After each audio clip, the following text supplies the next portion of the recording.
कोटा शहर के बोरखेड़ा क्षेत्र में स्टील ब्रिज के निकट 80 फीट रोड पर सड़क पर 5 फीट लंबा मगरमच्छ घूमने का एक वीडियो सोशल मीडिया पर वायरल हो रहा है, जिसके चलते लोगों में दहशत पैदा हो गई।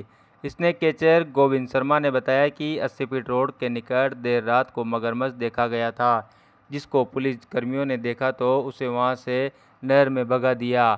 कोटा की सड़कों पर चंबल नदी से मगरमच्छ निकलकर आए दिन सड़कों एवं रिहायशी कॉलोनियों में घुस जाते हैं।